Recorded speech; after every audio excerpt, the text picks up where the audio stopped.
My name is Dana, and I am 38 years old. To my family, the illustrious Roman dynasty of Seattle, I'm nothing more than a stain on their reputation.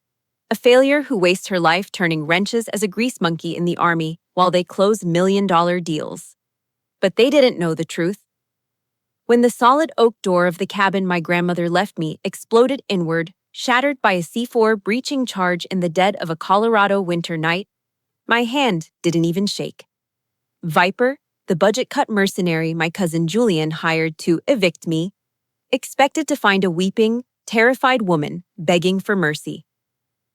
Instead, through the settling dust and smoke, he found me sitting comfortably in my leather armchair, taking a slow sip of black coffee, with the cold steel of a heavy-caliber sniper rifle resting casually across my thighs. And when the beam of his tactical light swept over the patch on my chest, the eagle clutching the lightning bolt, I watched his pupils dilate in absolute, primal terror. My cousin thought he was kicking a poor relative out of a teardown shack. He didn't realize he had just declared war on a Tier 1 operator of the Joint Special Operations Command, right here on American soil. Let me know what state you are watching from in the comments, and hit that subscribe button right now if you believe that you should never judge a book by its cover, especially when that book knows 18 different ways to neutralize the threat before it even enters the room. The wind howling through the Colorado Rockies has a specific sound. It's a low, mournful moan that rattles the pine trees and strips the warmth from anything living. It's the kind of cold that settles in your bones and reminds you of your mortality. Most people find it terrifying. I find it clarifying. I sat in the high-backed leather armchair, the one my grandfather used to smoke his pipe in, with the only light in the room coming from the dying embers in the stone fireplace.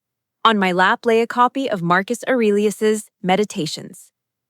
I've read it 100 times, mostly in the back of transport planes over Syria or in dugouts in the Korengal Valley. Page 42. Be like the cliff against which the waves continually break, but it stands firm and tames the fury of the water around it. Stoicism isn't just a philosophy for me, it's a survival mechanism. It's the off switch for fear. My family thinks I fix trucks. They think I change oil filters and rotate tires for a living. They think the scars on my hands are from slipping wrenches, not from shrapnel or knife fights in alleyways in Damascus. Let them think that. Silence is a soldier's first layer of armor. But tonight, that silence was about to be broken. I didn't hear footsteps. The snow outside was 3 feet deep and fresh. It muffles everything, swallowing sound like a thick wool blanket. But I felt them. A subtle vibration in the floorboards, the displacement of air, the frantic amateurish rhythm of men who are used to intimidation, not warfare. I closed the book gently and placed it on the side table next to my steaming mug of coffee. I didn't reach for the phone to call 911. The sheriff's station was 40 minutes away down an icy switchback road, and besides, Julian had probably already paid them off. This wasn't a police matter. This was a perimeter breach.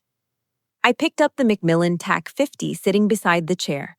It's a beast of a rifle, heavy, ungainly in close quarters for anyone who hasn't trained with it until it feels like an extension of their own limb.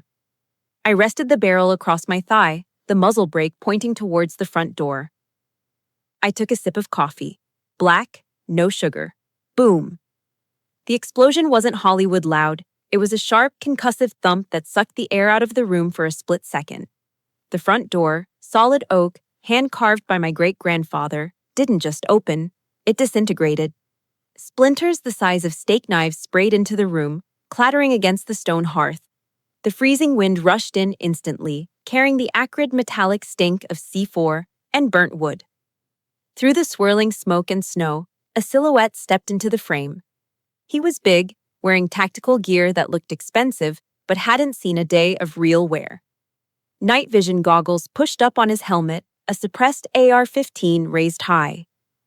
"Get the hell up, you bitch!" he screamed, his voice cracking with adrenaline. "Get out of this house right now if you don't want to die." It was the standard opening line of a bully. He wanted shock and awe. He wanted me screaming, crying, begging for my life. He wanted the narrative my cousin Julian had sold him. The helpless poor female relative squatting in a valuable property. I didn't move. I didn't flinch. I just watched him over the rim of my coffee mug. The mercenary, let's call him Viper, based on the tacky snake tattoo peeking out from his collar, took another step forward, kicking debris aside. I said, "Move. Are you deaf?" I set the mug down.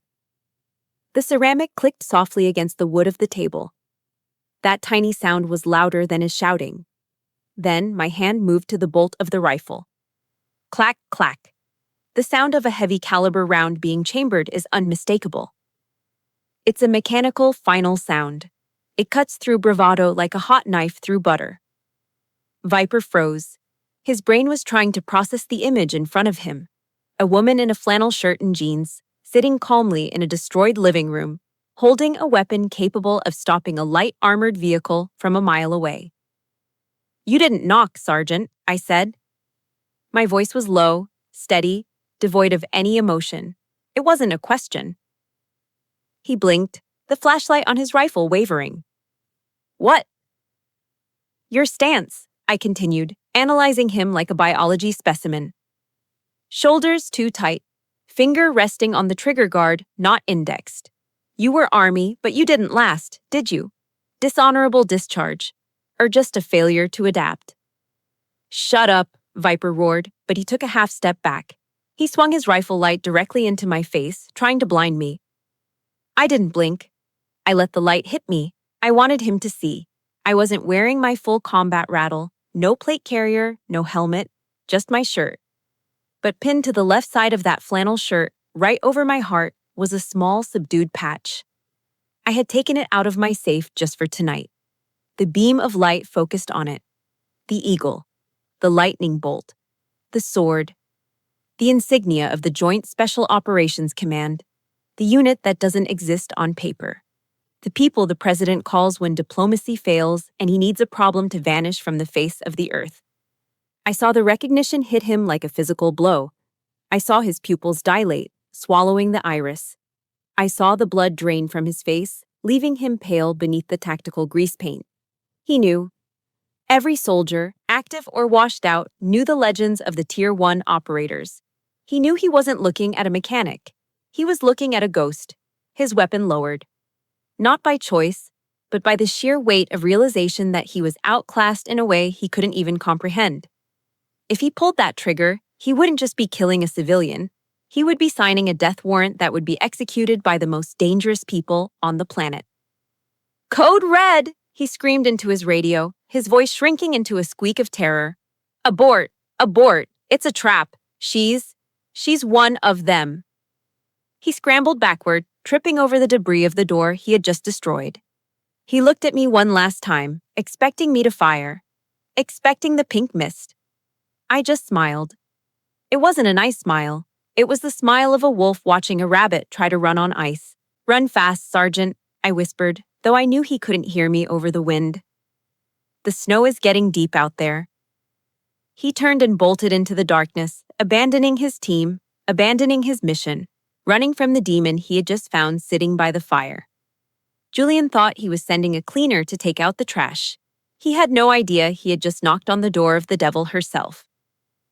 And as the cold wind swirled around my ankles, I took another sip of coffee. The war had finally come home. And I was ready to welcome it. To understand why a man would send a paramilitary hit squad to blow up a wooden door in the middle of a blizzard, you have to understand the Roman family. You have to go back 72 hours. Back to the rain-slicked streets of Seattle, to a world that smelled of old money, heavy cologne, and moral decay. We were at Giovanni's, a high-end Italian restaurant downtown with a view of the Space Needle piercing the gray clouds.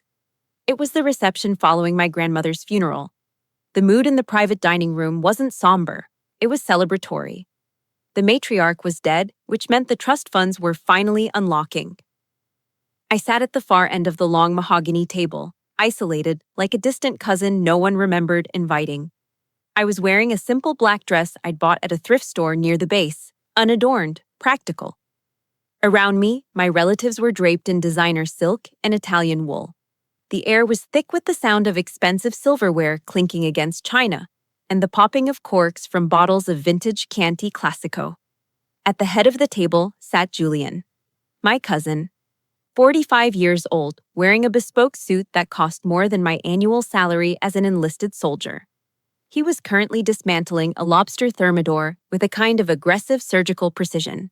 He cracked a claw with a silver cracker, the sound echoing like a gunshot in the room, and sucked the meat out with a wet, satisfied noise. "Pass the butter," he commanded, not looking at anyone specific. A waiter rushed to obey. I took a sip of my ice water. It was the only thing I was consuming. I didn't have the stomach for their food, and I certainly didn't have the stomach for their conversation. "It's a mercy, really," my Aunt Linda said, her voice carrying over the low hum of jazz music.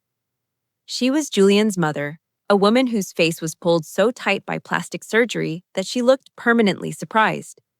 She swirled her wine glass, staring directly at me.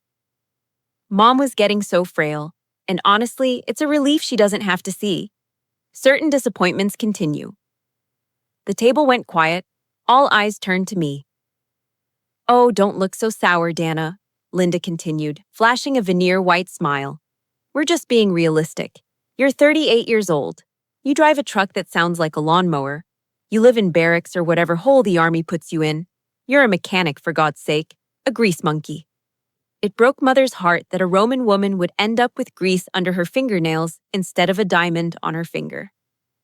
"I serve my country, Aunt Linda," I said quietly. My hands were folded on my lap. I could feel the calluses on my palms, the rough skin that came from handling heavy weaponry and climbing over Afghan ridges. "You fix flat tires," Julian corrected, pointing a butter-soaked piece of lobster at me. "Let's call a spade a spade. You're blue-collar labor in a white-collar dynasty. You're the help."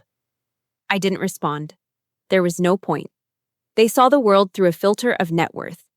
To them, my service wasn't sacrifice. It was a lack of ambition. The heavy oak doors of the private room opened, and Mr. Henderson walked in. He was my grandmother's estate lawyer, a man with a spine of steel who had been the only person in the room she actually respected. He carried a leather briefcase. "I apologize for the interruption," Henderson said, his voice gravelly. "But as per Mrs. Roman's instructions, the will is to be read immediately following the reception." The atmosphere in the room shifted instantly. The grief, what little there was, evaporated, replaced by a hungry, predatory tension. Julian wiped his mouth with a linen napkin and leaned forward. This was the moment he had been waiting for. Henderson opened the file. He went through the stocks, the bonds, the Seattle real estate. As expected, the bulk of the liquid assets went to Linda and Julian. They smirked, exchanging high fives with their eyes. They were already spending the money in their heads. "And finally," Henderson said, adjusting his glasses, "regarding the property located in the Rocky Mountains, Colorado, the cabin and the surrounding 40 acres of timberland." Julian straightened his tie. "Right, just put that under the development trust." "No," Henderson said. He looked up, his eyes finding mine at the end of the table. "The cabin is bequeathed in its entirety to her granddaughter, Dana Roman." The silence that followed was deafening. It was heavier than the snowstorm I would face 3 days later. "Excuse me?" Julian stood up. His chair scraped violently against the floor. "That's a mistake. Grandmother knew the plan. That land is the cornerstone of the Aspen Ridge Resort project. We have investors lined up." "The text is clear," Henderson read. "To Dana, the only one who visited me without asking for a check. The only one who loved the mountains as I did. May she find the peace there that this family never gave her." "That senile old bat!" Linda shrieked, slamming her wine glass down. Wine sloshed onto the white tablecloth, looking like a blood spatter. "She gave a prime piece of real estate to her? She can't even afford the flight out there." Julian walked down the length of the table. He moved like a shark sensing blood in the water. He stopped right behind my chair. I could smell the wine on his breath and the overwhelming scent of his expensive cologne. "Listen to me, Dana," Julian said, his voice fake friendly, masking a deep, boiling rage. "You don't want that shack. It's a teardown. It's rotting wood and drafts. And have you thought about the property taxes? In that county, they'll eat you alive. You make, what, $40,000 a year? You can't afford to own that land for a single month." I looked straight ahead. I'll manage. No, you won't, Julian snapped, dropping the pretense. He leaned in, placing both hands on the back of my chair, boxing me in. Here is what is going to happen. You're going to sign the deed over to me, right now. Henderson has the papers. In exchange, because I am a generous cousin and I pity you, I will give you $5,000. Cash. 5,000, I repeated. The land is worth 2 million. Not to you, Julian hissed. To you, it's a burden. To you, it's bankruptcy. 5,000 is a lot of money for a grease monkey. You could buy a used Honda, maybe some clothes that don't look like they came from a dumpster. I slowly pushed my chair back and stood up. I wasn't tall, but I knew how to hold space. I turned to face him. He was softer than me.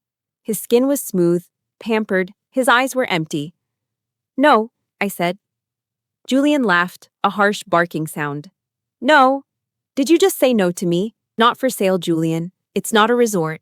It's Grandma's home. It's a memory. Something you can't monetize. I picked up my purse and turned to leave.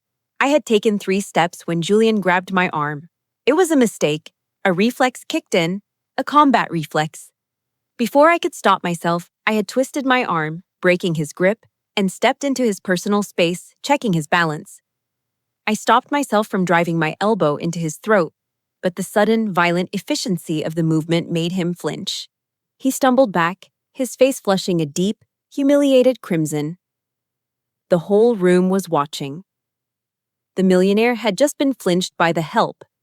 He straightened his jacket, trying to regain his dignity, but his eyes were pure venom. He stepped close to me again, lowering his voice to a whisper so the lawyer couldn't hear. You think you're tough because you play soldier? He hissed, spit flying from his lips. You have no idea how the real world works, Dana. Money is the only weapon that matters. That land is mine. The resort is happening. If you don't sell, I will bury you. I will crush you like an ant. Is that a threat, Julian? It's a promise, he sneered, showing his bleached white teeth. You are the disgrace of the Roman name. Enjoy the cabin for the weekend. It'll be your last. I know I'm not the only one who has dealt with toxic family members who think their bank account gives them the right to treat people like dirt. If you have ever been looked down on by your own flesh and blood, or if you believe respect is earned, not bought, hit that like button right now and comment "not for sale" below to show them we aren't afraid. I walked out of the restaurant and into the Seattle rain. I didn't look back.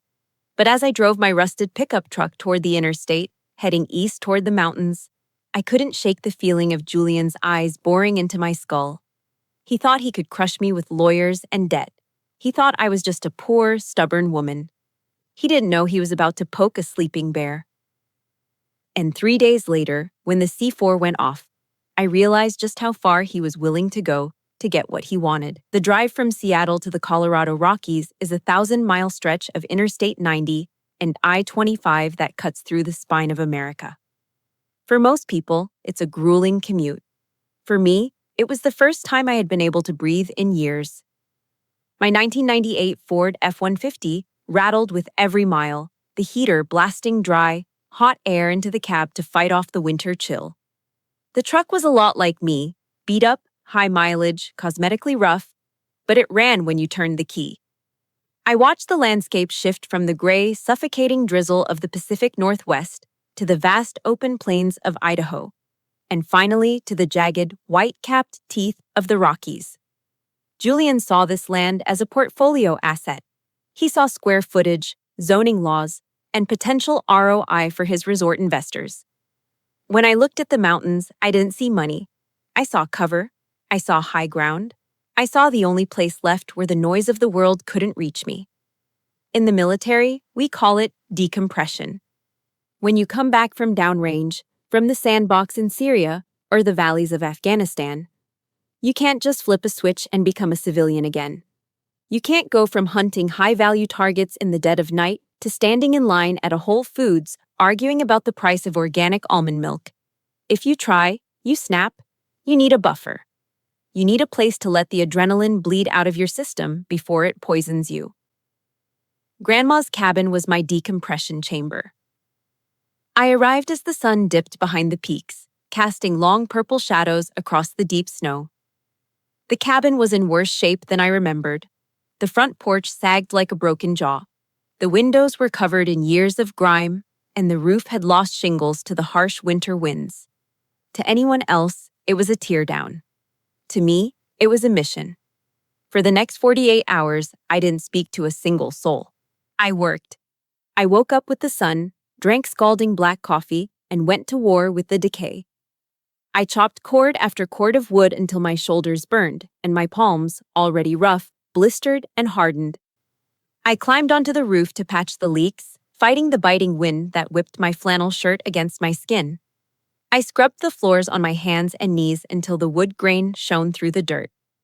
There is a holiness in physical labor that men like Julian will never understand. Julian has never had a blister in his life. He has soft, manicured hands that have only ever lifted wine glasses and signed checks. He pays other men to sweat for him. He thinks power comes from status. He doesn't know that real ownership comes from bleeding into the soil you stand on. Every nail I drove into the wood was an act of reclamation. I wasn't just fixing a house, I was rebuilding myself. But the silence has a way of bringing up the things you try to bury. The physical exhaustion helps you sleep, but it doesn't stop the dreams. The second night, the nightmare came. It always starts the same way. I'm back in the alleyway in Aleppo.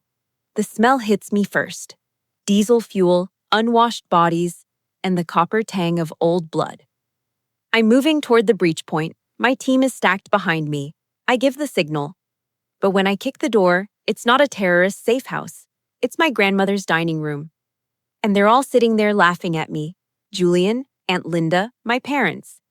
They're laughing, their mouths wide and distorted, and then the walls dissolve and the RPG hits. I woke up gasping, my hand instantly flying to the imaginary pistol under my pillow. My heart hammered against my ribs like a trapped bird. My sheets were soaked in cold sweat, despite the freezing temperature of the uninsulated cabin. It took me a full minute to orient myself. Colorado. You are in Colorado. You are safe. The threat is neutralized. I sat up and swung my legs over the side of the cot. The fire had died down to glowing red coals. The darkness felt heavy, pressing in on me. I reached into my rucksack and pulled out the small velvet box I kept hidden at the bottom, wrapped in a pair of wool socks. I opened it.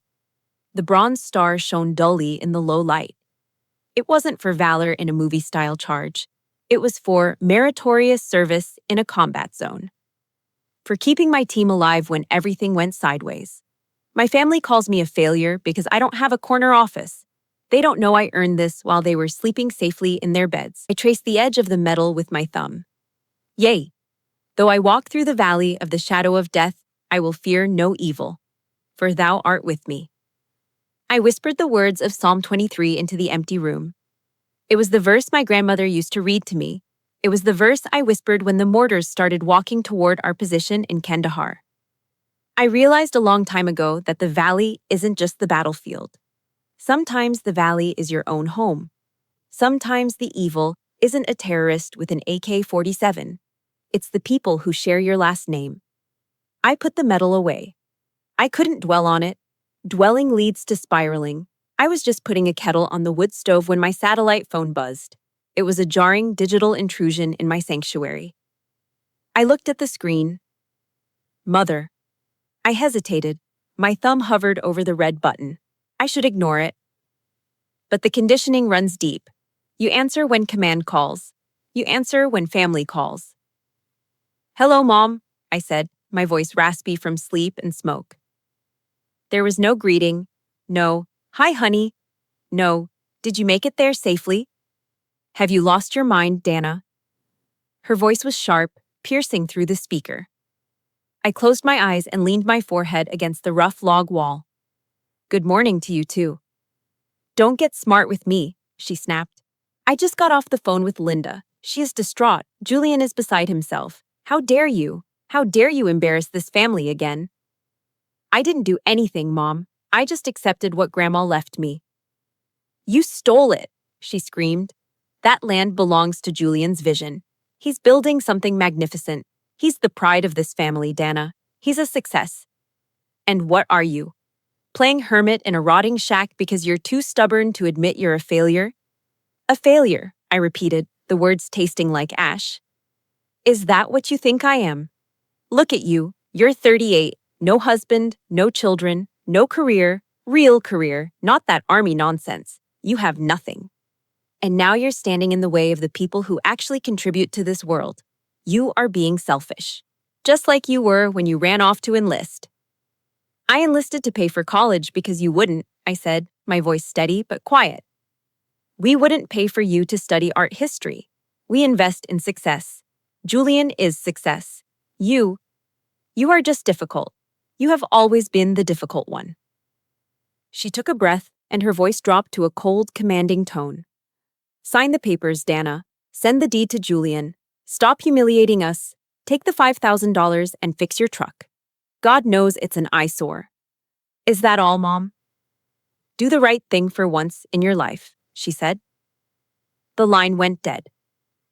I slowly lowered the phone. The silence of the cabin rushed back in, but it didn't feel peaceful anymore. It felt lonely. A crushing, absolute loneliness that comes from realizing the people who are supposed to love you unconditionally actually have a very specific set of conditions. I walked over to the small cracked mirror hanging by the wash basin. I looked at my reflection. I saw the faint white scar running along my jawline. A souvenir from a piece of shrapnel in Syria. That scar had healed years ago. It didn't hurt anymore. But the invisible wound my mother had just ripped open? That was bleeding. I splashed cold water on my face. I didn't cry. Tears are a waste of hydration. But inside, something hardened. A steel door slammed shut in my heart. Okay, I whispered to the empty room. If you want me to be the villain, I'll be the villain. I didn't know it then, but I would need every ounce of that hardness, because the phone call was just the psychological warfare. The kinetic warfare was about to begin. And the next time the phone rang, it wouldn't be my mother. It would be the only father figure I had left. I sat there for a long time, listening to the wind howl against the logs of the cabin. My mother's words were still echoing in the small room, bouncing off the walls like ricochets. Failure, disgrace, useless. It's a strange thing, how you can be bulletproof on a battlefield but made of glass in your own kitchen. I've taken shrapnel. I've taken concussions. I've taken the weight of life and death decisions that would break most men. But one phone call from the woman who gave birth to me, and I was 12 years old again, hiding in the closet, wishing I could disappear. I needed to talk to someone real. Someone who knew the Dana Roman that didn't exist in my family's photo albums. I reached into the bottom of my tactical rucksack and pulled out a heavy black device with a thick antenna. It wasn't a standard smartphone. It was an Iridium 9555 satellite phone, encrypted to military standards. It was the only way to communicate securely from this remote altitude, bypassing the local cell towers that Julian probably monitored. Dialed a number I knew by heart. It routed through a server in Virginia, then bounced to the Pentagon, before finally connecting to a private line in a home office in Arlington. It rang twice. "This line is secure," a voice answered. It was deep, gravelly, and sounded like sandpaper moving over concrete. It was a voice that had commanded divisions in Iraq and negotiated treaties in Brussels. "General," I said, my voice cracking slightly. I cleared my throat and straightened my spine, a reflex ingrained from 20 years of service. "It's Dana." There was a pause, and then the hardness in the voice melted away, replaced by a warmth that I had never heard from my own father. "Colonel Roman," General Higgins said, "I was wondering when you'd check in. How is the vacation? Have you managed to stop saving the world for 5 minutes, or are you organizing the local squirrels into a tactical unit?" I let out a breath I didn't know I was holding. A small, genuine smile touched my lips. "I'm trying, sir. But the squirrels are undisciplined recruits." "Good to hear your voice, kid," he said gently. "And I don't mean kid disrespectfully, Colonel. You know that." "I know, sir." "The president asked about you this morning," Higgins said casually, as if he were discussing the weather. We were in the Situation Room briefing the fallout from the operation in Yemen. He wanted to know the name of the JSOC commander on the ground who made the call to abort the airstrike and go in on foot to save those hostages. I told him her name was classified, but that she was the best officer I've ever seen wear the uniform. I closed my eyes. The best officer. My mother had just called me a grease monkey. The cognitive dissonance was enough to give me a migraine. Thank you, sir. That means a lot. He wants to give you the Distinguished Service Medal, Dana. Higgins continued. When you get back to D.C., he wants a private ceremony in the Oval. No press, obviously, just the people who know. He said that kind of moral courage is rare in this town. I was just doing my job, General. And that is exactly why you are you, he said. The line went quiet for a moment. He knew me too well. He could hear the hesitation in my silence. Dana, what's wrong? You didn't call me on a secure line to brag about a medal you don't even want. What's happening out there? I looked around the dark, drafty cabin. I looked at my rough hands, the hands that my family thought were only good for changing oil. I'm tired, General, I whispered. I'm just tired. My family, they're pressing me. My cousin Julian wants the land. My mother called me a failure. They look at me and they see nothing. They see a mistake. They see what they are capable of seeing, Dana. Higgins said, his voice firming up. Small minds cannot comprehend big things. You are a Tier 1 operator. You command the most elite assets in the United States military. You speak 4 languages. You hold a master's degree in strategic studies. You are a ghost who walks through walls to keep this country safe. If they think you're a failure, that is an indictment of their intelligence, not your worth. I know, I said, picking at a loose thread on my jeans. Logically, I know that. But it still hurts. It shouldn't, but it does. Because you're human, Higgins said softly. Family is the one weakness we can't train out of you. It's the Achilles heel. You want their approval because it's biological. But listen to me, Dana. Listen to your old man. I'm listening. Blood makes you related, he said. Loyalty makes you family. I have seen men die for you who didn't share a drop of your DNA. I have seen you risk your life for strangers. That is your family. The people in that restaurant in Seattle, they are just civilians who happen to share a last name. Do not let them compromise your integrity. Julian threatened me, I admitted.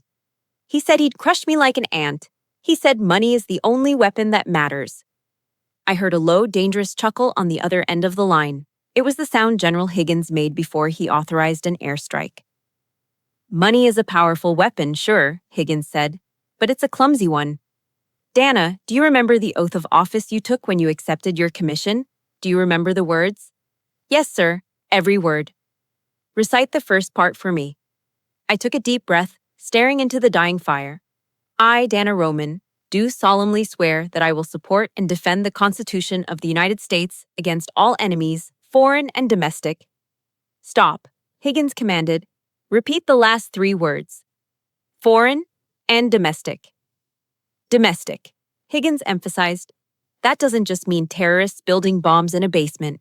It means anyone who threatens the rights, the safety, and the sanctity of the life you have built.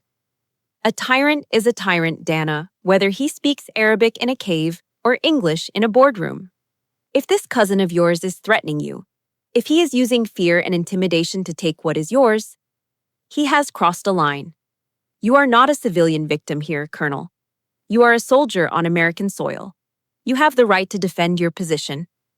I don't want to hurt them, sir. You won't, Higgins said. You are a professional. You use the minimum force necessary. But do not let them mistake your restraint for weakness.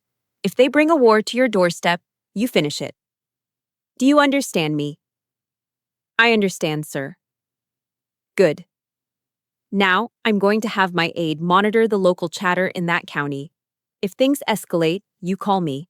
I can have a Black Hawk from Fort Carson on your lawn in 40 minutes. I think I can handle Julian, sir. He's just a bully in a suit.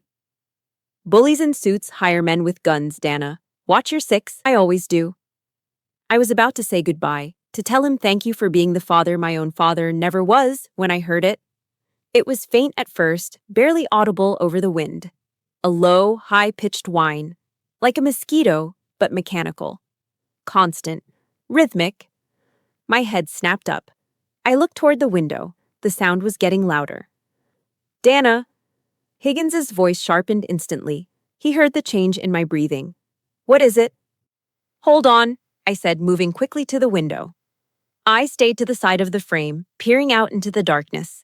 There, hovering just beyond the porch light, was a red, blinking eye. A drone.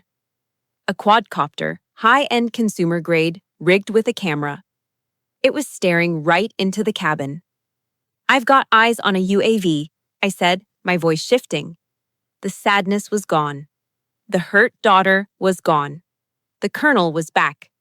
Small UAS, surveillance pattern. Someone is watching the cabin. Is it authorized? Higgins asked. Negative. It's peeking in my windows, sir. You are greenlit to engage, Colonel. Secure your perimeter. Copy that, I said. General, I have to go. I have uninvited guests. Give 'em hell, Dana. I terminated the call and set the satellite phone down on the table. The warm glow of the conversation faded instantly, replaced by the cold blue clarity of combat. Julian wasn't just threatening legal action anymore. He was conducting reconnaissance. He was watching me. I walked over to the corner of the room and picked up the Remington 870 shotgun I kept by the door.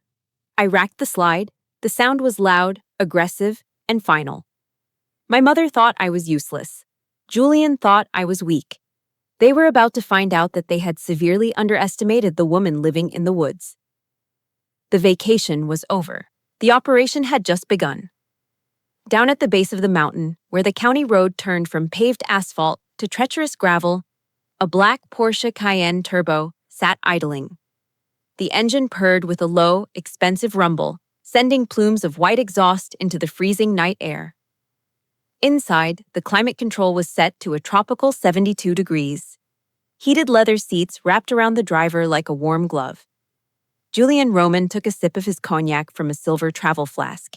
He hated nature. He hated the cold.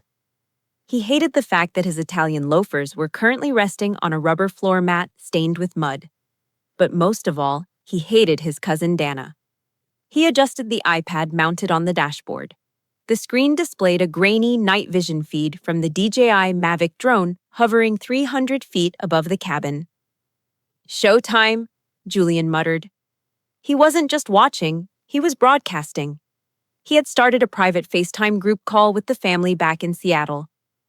Can you see it? Aunt Linda's voice chirped through the car's surround sound system. Is that the shack? Good Lord, it looks like a pile of firewood. That's the one, Mom, Julian said, zooming in on the dark windows of the cabin. And inside sits the Queen of the Roman dynasty, probably eating beans out of a can. Just get rid of her, Julian, his father's voice chimed in. The investors are getting impatient. We need to break ground in the spring. If she drags this out with probate court, we lose the window. Don't worry, Dad, Julian smirked, tapping the screen to maneuver the drone closer to the front porch. I hired the best. Viper's team is staging in the woods right now. But first, I want to have a little fun. I want to see her squirm. He typed a message on his phone. He wanted to document this. He wanted her to know exactly who had beaten her. Up in the cabin, the sound of the drone was like a drill pressing into my temple. It was the sound of the modern battlefield. In Syria, that sound usually meant you had about 10 seconds to find cover before a Hellfire missile turned your grid square into a crater. Here, in the Colorado wilderness, it meant something else. It meant harassment. I stood in the shadows of the kitchen, away from the windows. My Remington 870 tactical shotgun was in my hands. It wasn't a precision instrument like the sniper rifle, it was a blunt force tool. 12-gauge, pump action, loaded with number 4 buckshot. My phone buzzed on the table. The screen lit up the dark room with a harsh blue glow. Sender, Julian. Timestamp, 11:42 p.m. I picked it up. The message was long, rambling, and dripping with the kind of confidence that only comes from men who have never been punched in the face. I'm giving you 1 hour, Dana. Pack your trash and drive away. If you're not gone by midnight, that cabin is going to catch fire. Old wood burns fast. I've already talked to the sheriff. He knows to look the other way. He thinks it's just a tragic accident waiting to happen. Don't be a hero. Be smart. Take the 5K and go back to the motor pool. I stared at the text. He wasn't just threatening eviction. He was threatening arson and admitting to bribery. He was documenting his own crimes because he truly believed the rules didn't apply to him. He thought the law was something poor people had to follow, while rich people just paid to bypass it.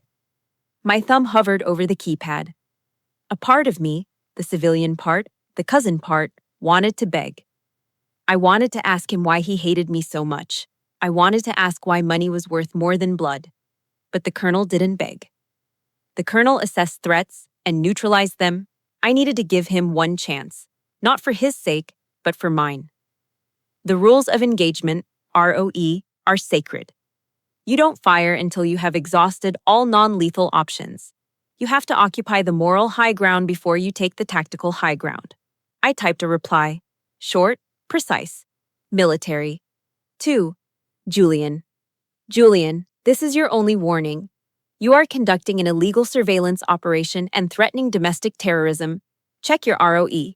If your men breach my perimeter, I will view it as a hostile act and I will respond accordingly. Withdraw your team. Don't let greed get people killed. I hit send. Back down in the Porsche, Julian read the text and burst out laughing.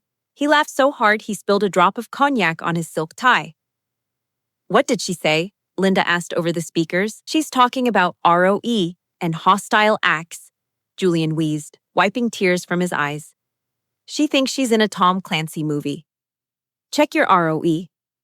God, she's so pathetic. She actually thinks she can scare me with army jargon. She's bluffing, his father said dismissively.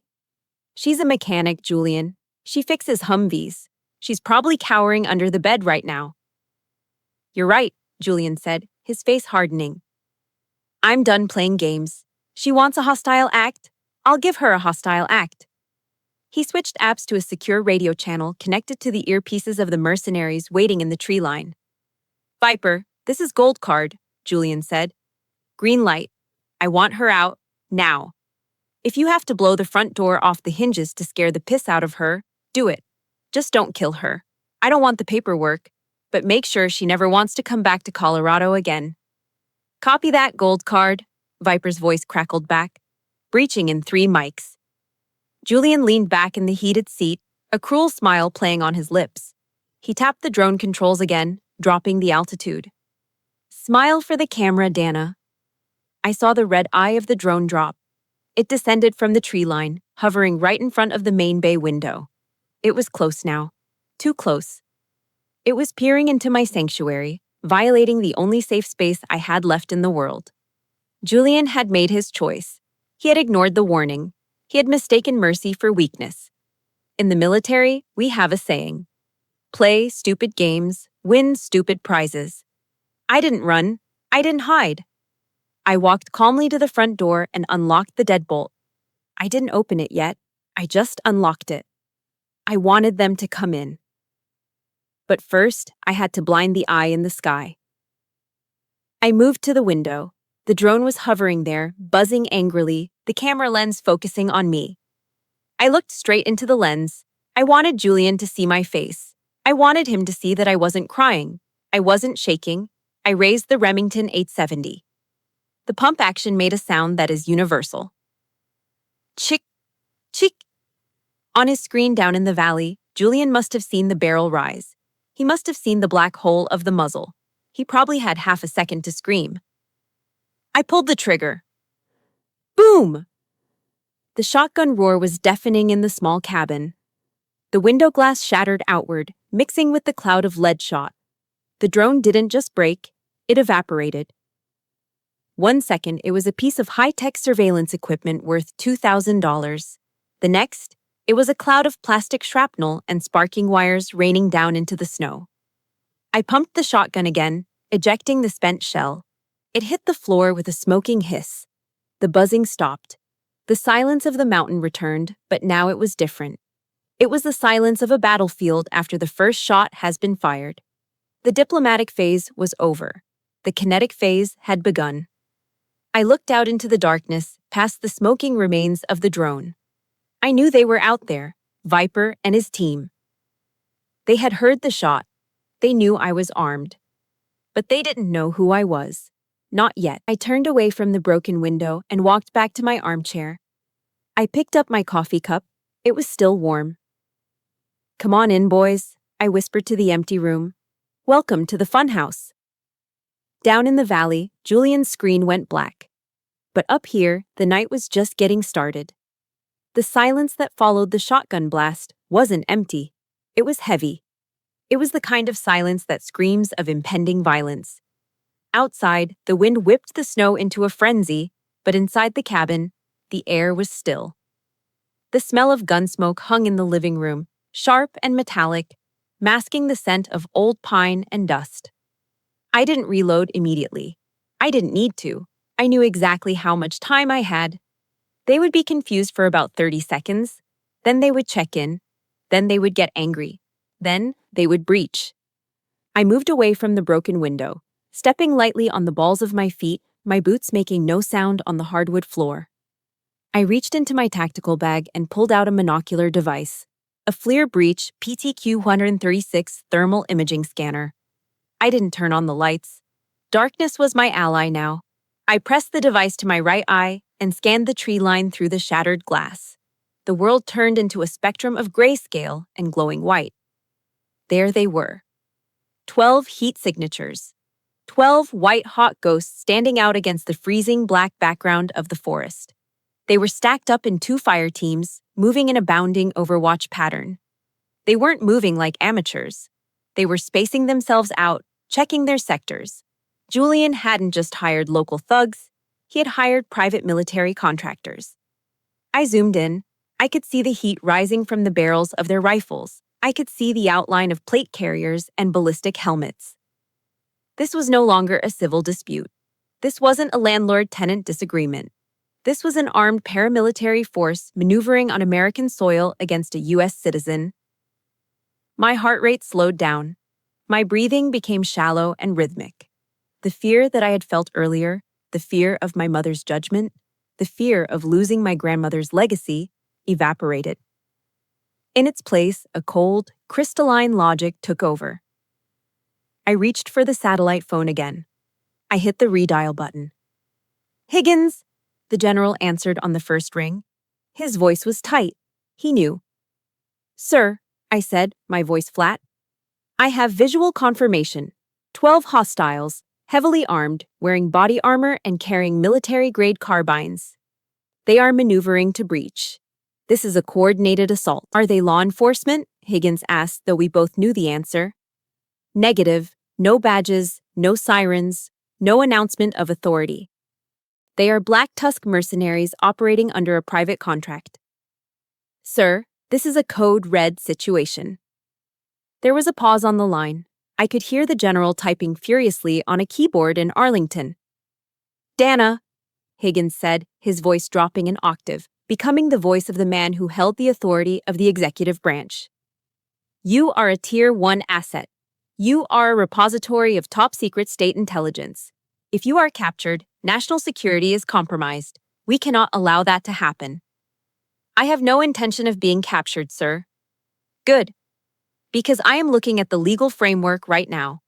By attacking a senior officer of the United States Armed Forces with lethal intent, these men have classified themselves as domestic combatants. They are no longer citizens with rights. They are threats to the Constitution." I waited. I needed to hear the words. I needed the sanction. Not because I couldn't do it without permission, but because I am a soldier, and soldiers follow orders. "Colonel Roman," Higgins said, his voice ringing with absolute authority, "you are authorized to defend your position. You are authorized to neutralize the threat. Weapons free. I repeat, weapons free. If you have ever felt the satisfaction of finally being allowed to take the gloves off and fight back against a bully, hit that like button right now and comment, 'Weapons free' below. Let's show them what happens when you push a good person too far." "Weapons free," I repeated. The words felt like a heavy weight being lifted off my chest. "Copy that, sir." "I am spinning up a QRF, Quick Reaction Force from Fort Carson," Higgins added. "Helos are spinning up now. ETA is 40 minutes. Can you hold out that long?" I looked at the thermal signatures creeping closer to my porch. I looked at the traps I hadn't set yet. I looked at the terrain I knew like the back of my hand. 40 minutes? I let out a short, dry laugh. Sir, in 40 minutes, you won't need a reaction force. You'll just need a cleanup crew. Godspeed, Dana. Out. I set the phone down. I had 40 minutes. Most people, when faced with 12 armed killers coming for their life, would panic. They would scramble to find a hiding spot. They would hyperventilate.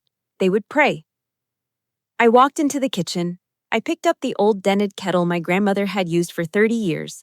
I filled it with water from the tap. I struck a match and lit the propane burner on the stove. I set the kettle down and watched the blue flame lick the bottom of the metal. I reached into the cupboard and pulled out a box of black tea. I placed a bag in my favorite mug. This wasn't arrogance. This was psychological warfare. This was Jocko Willink's philosophy made manifest. Bad situation? Good. They have more men? Good. More targets to hit. They have better gear? Good. I can take it off their bodies when I'm done. They think I'm weak? Good. Surprise is the ultimate force multiplier. I wasn't going to rush. Rushing leads to mistakes. Rushing leads to noise. I had time. The snow was deep, and they were moving cautiously, expecting traps. They were right to expect them. The kettle began to whistle, a soft, rising tone that cut through the silence. I poured the water. The steam rose up, smelling of comfort and civilization. I took a sip. It was scalding hot, burning my tongue, grounding me in the present moment. Julian wanted a war. He wanted to play soldier. He thought writing a check to a mercenary company made him powerful. He didn't understand that writing checks doesn't teach you how to stop bleeding. It doesn't teach you how to move through the dark without disturbing a single molecule of air. It doesn't teach you how to kill without hate, simply because it is the necessary task at hand. I set the tea down on the counter. I rolled up the sleeves of my flannel shirt, revealing the scars on my forearms. Okay, Julian, I whispered, my eyes adjusting to the darkness of the hallway. You paid for the full experience, now you're going to get it. I didn't put on body armor. Armor slows you down. Armor makes you feel safe, and feeling safe gets you killed. I needed speed.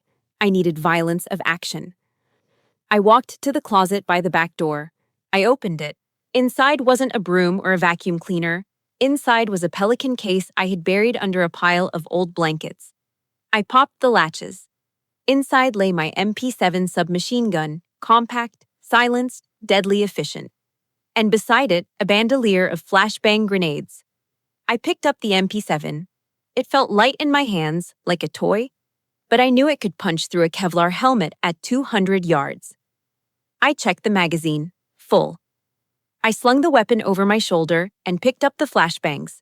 The thermal scanner showed the first team was now 20 yards from the porch. They were stacking up on the door I'd already blown open. They were whispering commands into their radios. They were walking into a fatal funnel. I took one last sip of tea. Welcome to the Rockies, gentlemen, I said. I moved into the shadows, merging with the darkness. I wasn't Dana Roman, the poor cousin, anymore. I wasn't the disappointment. I wasn't the mechanic. I was the apex predator.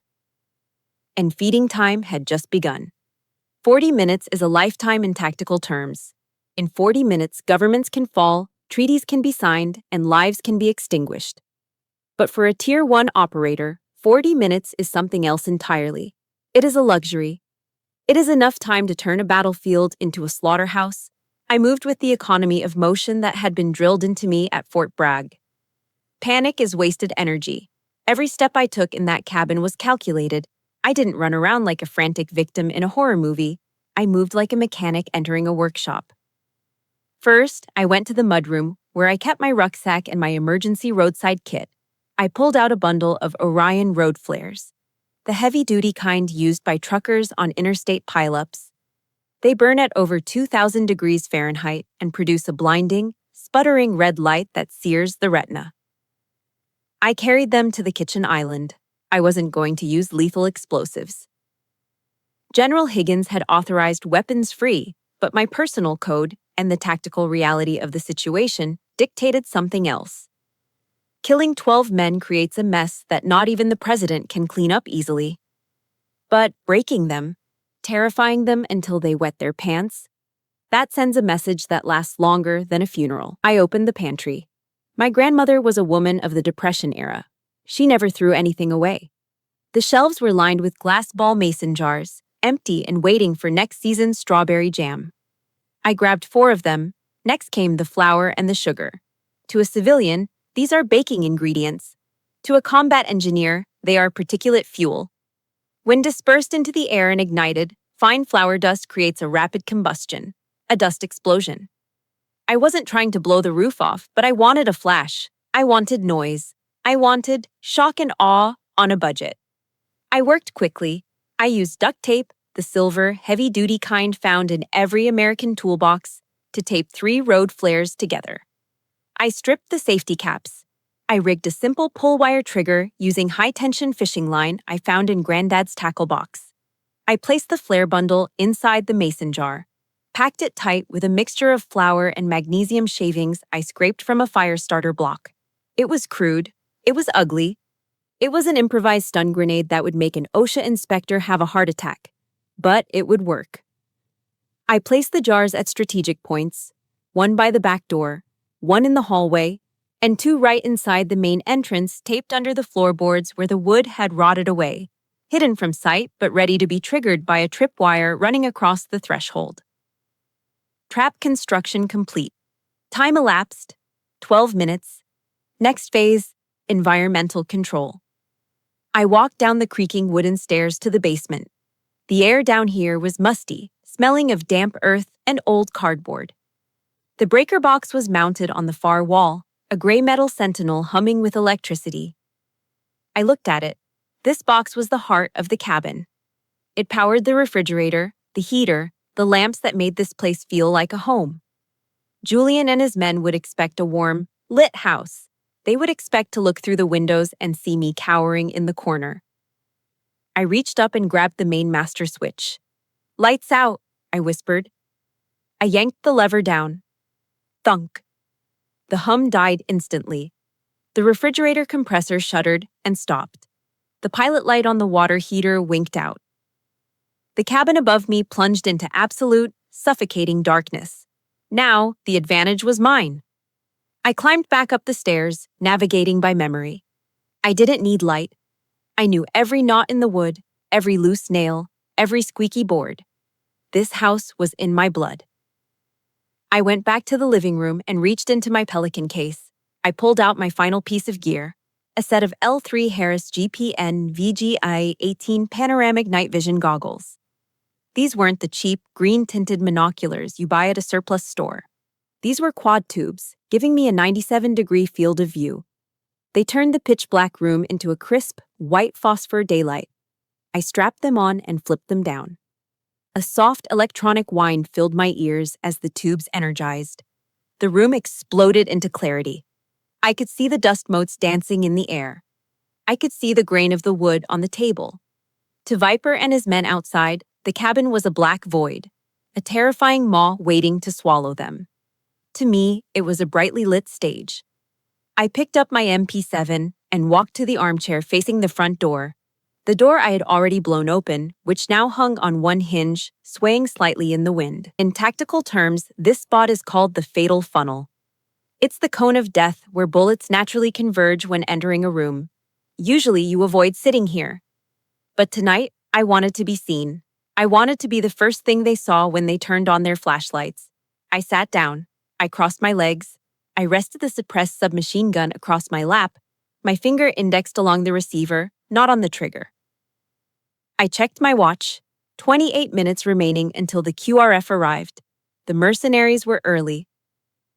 I sat in the silence, and my mind drifted back. Not to the war, but to a Christmas dinner 5 years ago. I remembered sitting at the kids' table, even though I was 33, because there wasn't enough room at the main table for the non-partners. My father had walked by, holding a scotch, and looked at my uniform hanging on the coat rack. "You know, Dana," he had said, his voice slurring slightly. "Julian just closed a deal worth $40 million. He's building skyscrapers. He's building a legacy. What do you build? You just fix things that other people break. What have you actually earned in your life besides a bad back and some PTSD?"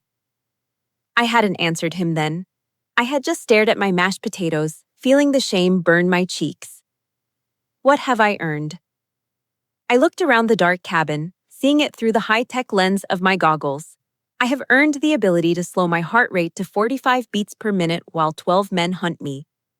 I have earned the knowledge of how to turn a jar of jam and a road flare into a weapon of mass disorientation. I have earned the skill to sit in the dark and not be afraid of the monsters, because I know that I am the thing that goes bump in the night. Julian bought his power. He inherited his safety. But safety is an illusion. When the lights go out, when the police don't come, when the laws of civilization break down, net worth means nothing. The only currency that matters is survival. And in that economy, I am the wealthiest woman in the world. Crunch. The sound was subtle, barely audible over the wind, but the electronic amplification of my headset picked it up instantly. Snow compressing under a heavy boot. Crunch, crunch. They were on the porch. I didn't move. I didn't breathe. I watched the heat signatures through the open doorway. 2 men, then 4. They were stacking up on either side of the frame, moving with practiced discipline. They had their rifles raised, lasers cutting through the swirling snow. I saw Viper's hand signal. Breach. One of the men reached out and pushed the broken door all the way open. It creaked loudly, a sound like a coffin lid opening. A beam of blinding white light from a rifle-mounted flashlight cut into the room, sweeping left, then right. It illuminated the dust, the debris, the empty fireplace. And then, the beam hit me. I sat there in the chair, the 4 lenses of my night vision goggles looking like the eyes of a giant spider, glowing faintly. I didn't flinch. I didn't raise my weapon. I just sat there, framed in their light, looking like a demon waiting on a throne of shadows. The point man froze. The light wavered. Contact front, he whispered, his voice trembling slightly. Living room, individual in the chair. Take the shot, Viper's voice hissed in their earpieces, loud enough for my amplified hearing to catch. But they didn't shoot. Because deep down, in the lizard part of their brains, they knew. You don't walk into a dark room and find a woman sitting calmly in a chair unless she has already won. I smiled beneath the goggles. Did you bring the eviction notice, boys? I asked softly. And then, with a flick of my thumb, I pulled the fishing line taped to the armrest of the chair. Click. The trap by the door ignited. The retreat was not orderly. In military terms, it was a rout. Down at the bottom of the gravel driveway, Julian Roman watched through the windshield of his Porsche as the tactical team he had paid $50,000 for came stumbling out of the smoke-filled woods. They weren't moving with the precision they had shown 10 minutes ago. They were sprinting, slipping on the ice, looking over their shoulders as if the devil himself were snapping at their heels. Julian frowned, lowering his iPad. The drone feed had cut out minutes ago, leaving him blind. But he had expected to see Dana being dragged out in handcuffs, or at least weeping on the porch. Instead, he saw his elite mercenaries looking like terrified children. What the hell is going on? He muttered, popping the door of the Porsche open. The freezing wind hit him instantly, biting through his Italian wool suit, but his anger was hotter than the cold. He stepped out into the snow, his expensive loafers sinking into the slush.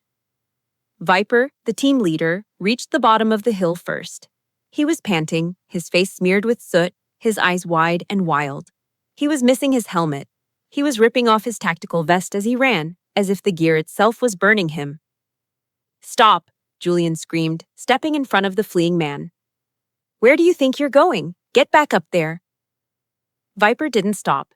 He tried to shoulder past Julian, heading for the black SUVs parked behind the Porsche. Julian grabbed him. It was the arrogant move of a man who had never been in a physical confrontation in his life. He grabbed a man who killed for a living by the lapel of his jacket. I am talking to you, Julian shouted, slapping Viper across the face. The sound was sharp, a wet crack in the silent night. You incompetent moron! I paid you to clear the house. Go back in there and drag that bitch out. The slap was a mistake. Viper didn't cower. He didn't apologize. He snapped. The fear that Dana had instilled in him transmuted instantly into rage. He grabbed Julian by the throat, lifting him off his feet and slammed him backward onto the hood of the Porsche Cayenne. Crunch! The metal buckled under the impact. Julian gasped, the air knocked out of his lungs. He stared up into Viper's face and saw something he had never seen before. Unadulterated panic. "You didn't tell me!" Viper screamed, spit flying into Julian's face. "You didn't tell me who she was." She's a mechanic," Julian wheezed, clawing at Viper's hand. "She's nobody." "Nobody." Viper slammed Julian's head against the hood again. Blood began to trickle from Julian's nose, staining his white dress shirt. "She's JSOC, you idiot. She's Tier 1. I saw the patch. I saw the way she moved. She rigged that house like a kill box in Fallujah." Julian's eyes fluttered. He didn't understand the acronyms. He didn't know what Tier 1 meant. All he knew was that his employee was assaulting him. "I'll sue you," Julian choked out. "I'll ruin you." "You won't have time to sue anyone," Viper roared, letting go of Julian and backing away as if Julian were radioactive. "Do you have any idea what you just did? You just ordered a hit on a high-value federal asset. That's not a lawsuit, Julian. That's treason. That's a black site prison for the rest of your life." Viper turned to his men, who were piling into the SUVs, throwing their weapons into the back seats. "Move! Move! Move!" Viper screamed. "Leave the gear. Just drive. We need to be out of the state before she makes the call." "But I paid you!" Julian shrieked, sliding off the hood of his ruined car, blood dripping onto the snow. "You can't leave me here." "You're on your own, rich boy," Viper spat. He jumped into the lead SUV. Pray she doesn't kill you. Engines roared to life. Tires spun on the ice, throwing gravel and slush onto Julian's suit. In seconds, the taillights of the mercenary convoy disappeared around the bend of the mountain road, leaving Julian alone in the silence. He stood there, shivering, wiping the blood from his nose with a silk handkerchief. His heart was pounding. He looked up at the cabin. It was dark, silent. "Cowards," Julian whispered, his voice trembling. "Useless cowards. I'll do it myself." He reached into his jacket pocket and pulled out a snub-nosed .38 special revolver. He had bought it for protection years ago and never fired it. It felt heavy and cold in his hand. He turned toward the cabin. "Dana," he screamed, his voice echoing off the valley walls. "You think you won? You think you can scare me?" The front door of the cabin opened. It didn't explode. It wasn't kicked down. It just opened, slowly and deliberately. Dana stepped out onto the porch. She wasn't wearing body armor. She wasn't holding a machine gun. She was wearing her flannel shirt, jeans, and work boots. In her hand, she held a steaming mug of tea. She looked like she had just stepped out to enjoy the fresh air, not like a woman who had just single-handedly routed a 12-man paramilitary squad. She walked to the edge of the porch railing and leaned against it, looking down at him. She was 50 yards away, but in the crisp mountain air, she felt right next to him. "You're bleeding, Julian," she said. Her voice wasn't loud, but it carried perfectly. It was calm, terrifyingly calm. "Shut up." Julian waved the gun around wildly. "Get off my property. This is my land. I have the deed. I have the lawyers." Dana took a sip of her tea. She didn't even look at the gun. "It's not your land, Julian. It never was. And those lawyers, they can't help you now." "I'll sue you for everything," Julian yelled, his composure completely fracturing. He was crying now, tears of rage and humiliation mixing with the blood on his face. "I'll sue you for assault. I'll sue you for using illegal military weapons. You're a criminal. You're a psycho." "I didn't use any weapons on your men, Julian," Dana said softly. "I used fireworks and flour. They ran because they know what I could have used." "You're lying!" Julian took a step up the hill, raising the gun. "I'm going to end this. I'm the head of this family. I say what happens." Dana set her tea mug down on the railing. She looked at him with a mixture of pity and boredom. "Julian, put the gun down." "Make me." "I don't have to," Dana said. She raised her hand and pointed a single finger toward the sky. "They will." "Who?" Julian sneered. "The sheriff?" "I own him, not the sheriff," Dana said. "Listen." Julian froze. At first, it was just a vibration in his chest. a deep rhythmic thumping that seemed to come from the air itself. Thwop, thwop, thwop. It grew louder, fast. The snow around Julian began to swirl, whipped up by a sudden, violent wind coming from above. The trees bent and groaned. The sound became deafening, a mechanical roar that drowned out Julian's screams. He looked up. From over the ridgeline, two dark shapes crested the mountain. They were massive, black, predatory birds of prey. Sikorsky UH-60 Black Hawks. They didn't have civilian registration numbers. They had the dark, matte finish of the United States Army. And then, the sun came out at midnight. Click. A spotlight from the lead helicopter slammed onto Julian. It was blindingly bright, millions of candle power focusing on one man in a ruined Italian suit holding a cheap pistol. "Drop the weapon!" A voice boomed from a loudspeaker system that shook the ground. "Drop the weapon and get on the ground, now!" Julian dropped the gun as if it were red hot. He fell to his knees, covering his eyes, cowering in the snow. Dana stood on the porch, bathed in the peripheral glow of the spotlight. The wind from the rotors whipped her hair back, but she didn't move. She picked up her tea mug again. She looked down at her cousin, who was now curled into a fetal ball, sobbing into the dirt. "You wanted a war, Julian," she said, her voice lost in the roar of the rotors, but her meaning clear in the way she looked at him. "You forgot one thing. I don't fight wars alone." She took a sip of tea, watching as the side doors of the Black Hawk slid open and men in real tactical gear with real authority prepared to descend. "I told you," she whispered to herself. "I don't need to sue you. I just need to report you." The landing of a Sikorsky UH-60 Black Hawk is not a subtle event. It is a declaration of overwhelming force. The rotor wash hit the ground with the force of a hurricane, whipping the snow into a blinding white vortex. To Julian Roman, cowering in the slush with his hands over his ears, it felt like the apocalypse. To me, it felt like the cavalry arriving. The side doors of the lead chopper slid open before the wheels even touched the frozen earth. Ropes dropped. Men slid down. Fast, efficient, lethal. These weren't county deputies with beer bellies. These were military police and tactical FBI agents from the Denver field office, moving with the synchronized fluidity of a wolf pack.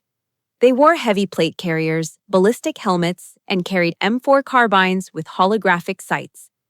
"Federal agents!" a voice boomed over the roar of the engines. "Nobody move. Hands where we can see them." Julian scrambled to his knees, his face a mask of blood and snot. He tried to point at me. "Officer, thank God. That woman. She's crazy. She has bombs. Arrest her." Two agents were on him instantly. They didn't ask questions. One kicked his legs out from under him, sending him face first back into the snow. The other drove a knee into his lower back. "Julian Roman," the agent shouted, pulling Julian's wrists behind his back. The metallic snick-snick of handcuffs was the sweetest sound I had heard all night. "You are under arrest for conspiracy to commit domestic terrorism and violation of the Federal Espionage Act." "What?" Julian screamed, spitting snow. "I'm a developer. I have rights. Do you know who my father is?" "You have the right to remain silent," the agent recited, hauling him up. "Anything you say can and will be used against you in a court of law." As Julian was being dragged toward the perimeter, a convoy of headlights cut through the darkness at the bottom of the hill. 3 luxury SUVs skidded up the icy driveway, fishtailing wildly. It was the family. My parents, Julian's parents. They had driven up from the hotel in town, expecting to watch the grand finale of my humiliation. Julian had invited them to see the squatter get evicted. They got a show, all right, just not the one they bought tickets for. "Julian," Aunt Linda shrieked, stumbling out of her Escalade in a fur coat. "Get your hands off him. He's a Roman. He's a citizen." My mother saw me standing on the porch. She didn't see the helicopters or the federal agents. She only saw her daughter, standing tall while her favorite nephew was in handcuffs. Her wiring, conditioned by decades of prejudice, short-circuited. She charged up the steps, her face twisted in rage. "Dana," she screamed over the dying whine of the rotors. "What have you done? You called the police on your own family. Have you no shame? Look at your cousin. You animal." My father was right behind her, his face red. You ungrateful little brat. We offer you money, and this is how you repay us? By ruining Julian's reputation? I swear to God, Dana, you are dead to us. I didn't answer. I didn't move. I just took a sip of my tea. Step back, ma'am, an MP commanded, stepping between my mother and me. He held his rifle at the low ready. Don't you tell me what to do, my mother spat. My taxes pay your salary. I want to speak to your superior. I want this mechanic arrested for assault. You want to speak to the superior? The voice came from the darkness. It wasn't loud, but it had a gravity that sucked the oxygen out of the air. The circle of soldiers parted. General James Higgins walked into the light. He wasn't wearing a dress uniform. He was wearing operational camouflage pattern fatigues, his combat boots crunching softly on the snow. On his chest, the 4 silver stars of a general glinted in the spotlight. He walked past Aunt Linda. He walked past my screaming mother. He didn't even look at them. To him, they were less than civilians. They were background noise. He walked straight up the steps. He stopped 3 feet in front of me. The silence that fell over the clearing was absolute. Even Julian stopped struggling. General Higgins snapped his heels together. He raised his right hand in a slow, crisp, perfect salute. Colonel Roman, he said, his voice ringing out clearly. Mission accomplished. Are you secure? My parents froze. Their mouths hung open. The word hung in the air like a thunderclap. Colonel. I set my tea mug down on the railing. I straightened my back. I returned the salute, cutting the air with the precision of 20 years of discipline. I am secure, General, I said. Hostiles neutralized. Perimeter holding. At ease, Dana, Higgins said, dropping his hand and smiling warmly. Colonel? My father whispered, his voice trembling. What? What did you call her? General Higgins turned slowly.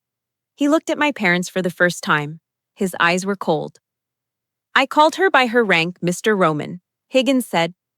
Colonel Dana Roman is the commander of Task Force 121, Joint Special Operations Command. She's a Tier 1 operator and one of the highest decorated officers in the United States military. But, my mother stammered, clutching her pearls. She's a mechanic. She fixes trucks. Higgins laughed. It was a dry, humorless sound. She fixes problems, ma'am. Problems that threaten the safety of this nation. While you were sleeping in your heated mansions, your daughter was hunting down terrorists in caves. She has saved more American lives in a week than your entire family has in a century. He took a step toward them. My father actually recoiled, intimidated by the sheer presence of the man.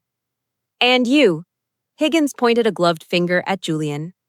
You authorized an armed paramilitary assault on a federal asset. Do you know what the penalty is for treason, son? It's not a fine. It's a dark room for the rest of your natural life. We didn't know, Aunt Linda sobbed. We just wanted the land. You wanted to steal, Higgins corrected her, his voice dripping with disgust.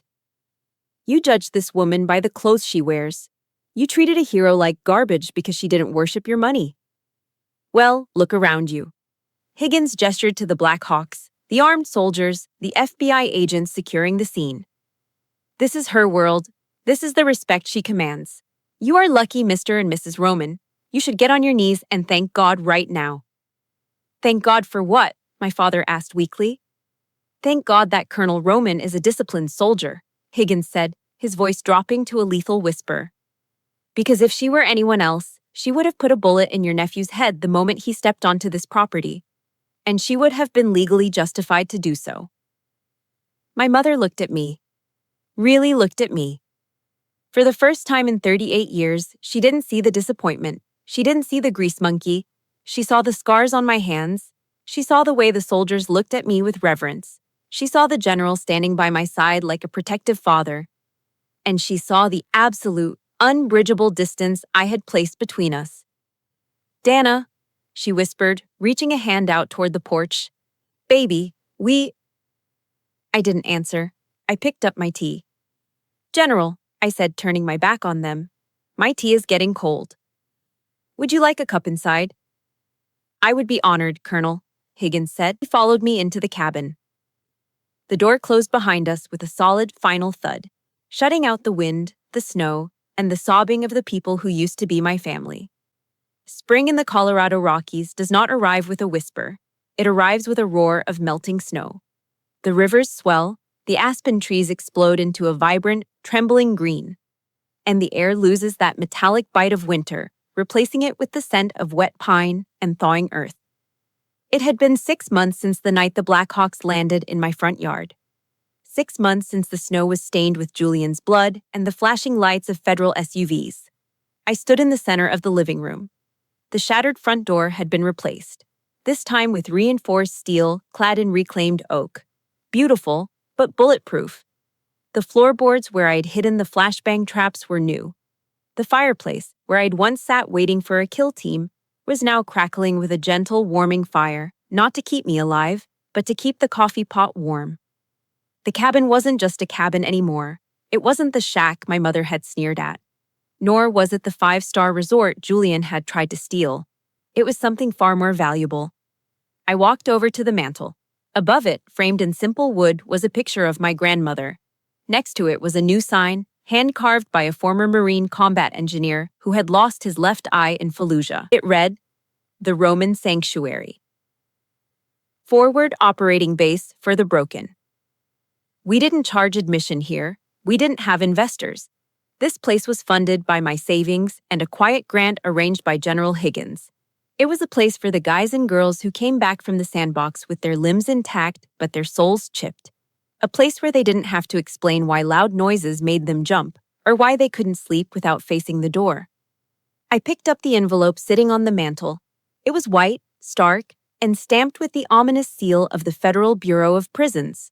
The return address was USP Florence High, a federal penitentiary about 2 hours south of here. It was from Julian. I had let it sit there for 3 days. Part of me, the old part, the part that still craved some twisted form of family validation, wanted to know what he had to say. The other part, the colonel, knew exactly what it was. Intelligence gathering, manipulation. I slid my thumb under the flap and tore it open. The handwriting was shaky. Julian's penmanship, usually full of arrogant flourishes, looked small and cramped. "Dearest cousin Dana," it began. I almost laughed. 6 months ago, I was a grease monkey and a disgrace. Now, I was, "Dearest cousin, I hope this letter finds you well. I'm writing to you from a place of great humility. The lawyers tell me that my appeal is stalled. They say the federal prosecutors are making an example of me because of the nature of the incident. Dana, you have to help me. I am not built for this. The food is inedible. The people here are animals. I am a businessman, Dana, not a criminal. It was a misunderstanding. I got bad advice. Please, if you speak to your general friend, maybe he can pull some strings. Maybe get me moved to a minimum security facility. We are family, after all. Blood is thicker than water. Please don't leave me to rot in here." I lowered the paper. He hadn't changed. Not really. Even in a concrete cell, stripped of his Italian suits and his Porsche, Julian was still the same man. He didn't apologize for sending men to kill me. He didn't ask how I was. He only cared about his own comfort.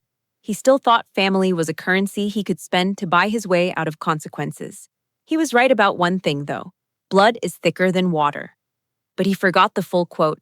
The blood of the covenant is thicker than the water of the womb. The bonds we choose are stronger than the biology we inherit. I looked at the fire. The orange flames danced and licked at the grate. I didn't feel angry anymore. The rage that had fueled me that night in the snow was gone, burned away by the realization of my own worth. I didn't hate Julian. I just pitied him. He was a man who had everything and possessed nothing. He had millions of dollars, but no honor. He had parents who enabled him, but no one who would stand by him when the check bounced. "Goodbye, Julian," I whispered. I tossed the letter into the fire. It landed on a burning log. For a second, nothing happened. Then the corner curled black. The paper caught. The blue ink of his desperate handwriting turned to smoke.